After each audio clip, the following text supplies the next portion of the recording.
How do you decide, or how do you know if someone's going to be monumentally successful in the world? And then everyone knows, because there's been large studies on it, that IQ level is not how you dictate it. And I'll tell you how you dictate it. Somebody's tolerance to stress. The better you are at dealing with stress, the more successful you will be, because as you climb up the ladder, the stress level increases. It is a direct positive correlation between success and stress. They go together. There's no light without dark. The more money you're paid, the more important you are, the bigger your problems. They said it, more money, more problems. It goes together. I'm not complaining because I'm prepared to handle those problems.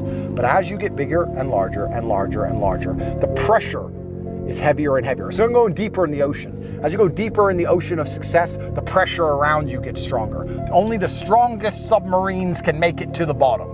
You have to build your hull, build your skills, build your network, learn Aikido. Decide to become the kind of person who adopts as many problems that he can solve as possible, so once they're all solved, he reaps the rewards and builds a fantastically large empire with so much money he can't possibly spend it, internationally renowned and respected. But decide to be the guy who's never had a day off gym for an entire year. You know, I haven't had a rest day from the gym in years.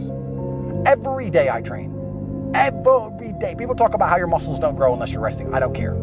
I go every day because I go to teach myself a lesson, and I don't want to go, and it's boring, and I'm busy, and every single day I still go, so I learn about discipline and pain and suffering. Even at my old age with my long, difficult life, I'm still going to the gym every day to punish myself and show God that I am motivated and disciplined, and no matter what happens, I will not miss a single gym session ever. 1,000 push-ups a day in jail.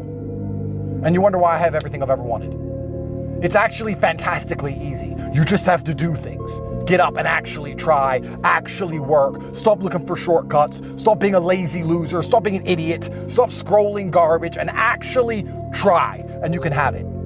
The universe is full of blessings. Let me explain to you how the universe works. The universe has this big bag of blessings. It's full of it.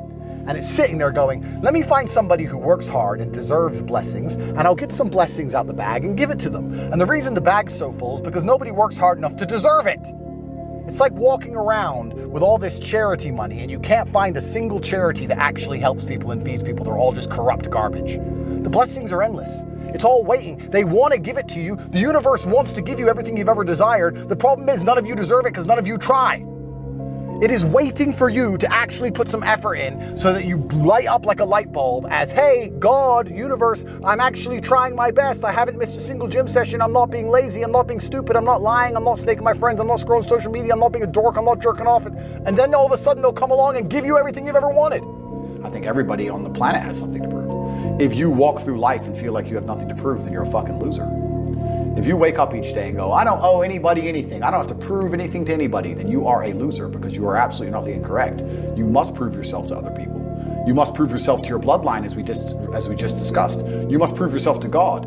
God hates the lazy. He can't stand them. If he gives you all these genetic dispositions and these natural God-given gifts, if you have 2 arms and 2 legs and you can think, and you're not trying your absolute best, that's the reason you're not lucky. He doesn't like you. He likes the people which show him the beauty of his own creation. He likes to give somebody building blocks and them to build something amazing. It's the best thing about being a man. You get to build who you are, right? You can decide if you want to be a funny comedian or a musician or a kickboxing world champion or fight the Matrix. You can decide whatever you want to be. God loves to see that. Those people, for some reason, seem to be enormously lucky, right?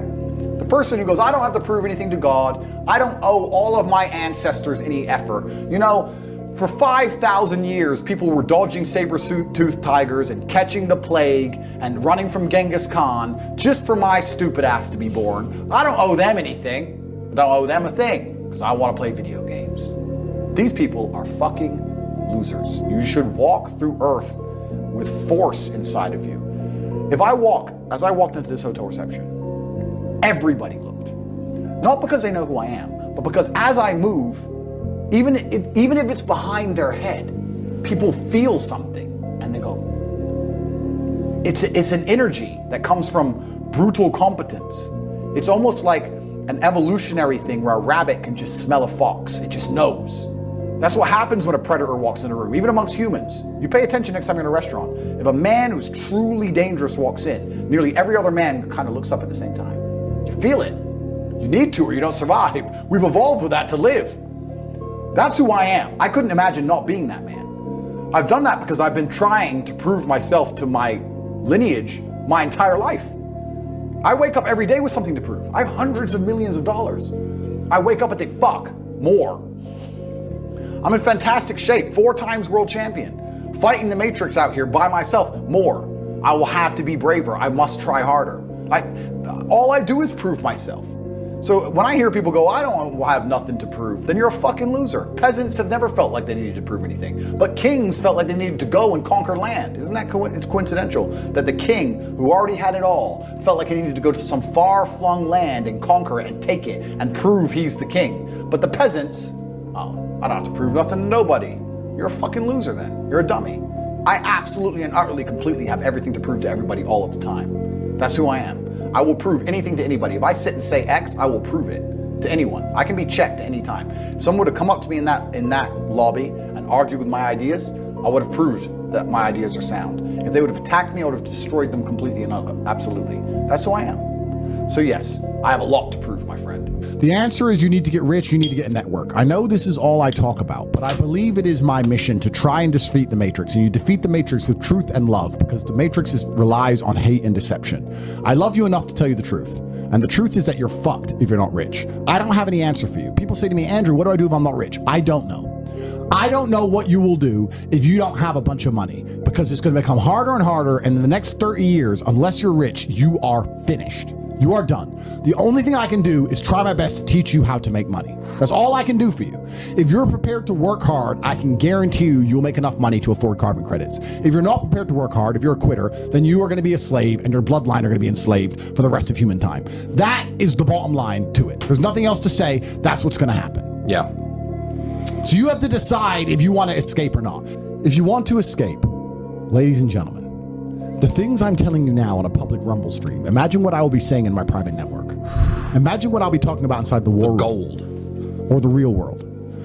You can't just sit and coast any longer. You have to take drastic action. Everybody always says, if you tried your best, that's all that matters. The best is all you can do. If you tried your best, it doesn't matter what happens. It doesn't matter if you lose if you tried your best. Most people have heard that before.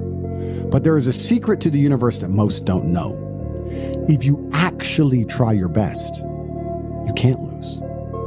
Not pretend to try your best, not try your best 90% of the time, not try your best with excuses. If you genuinely try your best all of the time, all day, every day, it's impossible to lose. So when people say, if you tried your best, it's okay to lose, that is a logic fail. Because if you lost, you didn't try your best in the first place. If you actually try your best, it is impossible to fail in this life. God is watching and he rewards those who want it the most. If you want it the most, you can have it. It's a competition. Every dollar you want, the house you want, the car you want, other people want, you have to win. You have to want it the most and genuinely do your best, because most people aren't capable of doing their best anymore. To get up every day, whether they feel like it or not, and perform regardless. That is the secret. You cannot fail if you try your best. So if you don't have the car you want, the woman you want, the relationship you want, the friends you want, the house you want, you haven't been trying your best. Because I guarantee you the second you do, you'll have all of it. Every single one. I read a lot of emails. I got a lot of emails, a lot of messages, a lot of people like, bro, I'm trying my best. And my answer is simply, no, you're not. I really don't think they're trying their best. Maybe I come across and I seem non-sympathetic, but I'm from a council estate in Luton. I'm now a billionaire. And it's because I actually tried my best. What's funny is this. If you were to take somebody who says, I'm doing my best, I'm really trying, and you were to get an exact schedule of their last week and find all the times they've wasted time, you'd say, look, you've wasted time, wasted time, wasted time, wasted time. You know what's actually amazing? Most of those people are not even self-reflective enough to go, you're right, I'm not trying my best. Do you know what they'd say? Well, I have to rest sometimes. Well, I have to have a social life. Well, they'd be so arrogant because they're arrogant. I had to do my Facebook. Yeah. No matter, you'd even show them, here's where you fucked up. Well, you know, I have to, oh, you're crazy. And then they go back to being a loser. That's the amazing thing about losers. You can drag them to the water, but they won't drink it. It's beautiful. They always feel like they're doing everything, rather than like a successful person feels like they're not doing enough. You nailed it. They have no self-accountability, and you're right. A lazy person thinks he's working too hard, and a successful person thinks he isn't working hard enough. And we're doing 20 times the work they are. And we're like, oh, I could have done more, could have done this. Oh, I missed that today, can't miss that again. Oh, I should have taken that call. I should have flown there. I should have. We have guilt about it. They don't give a solitary fuck. And even if you pointed it out to them, they'd sit there and go, oh yeah, and they'd make some excuse for it.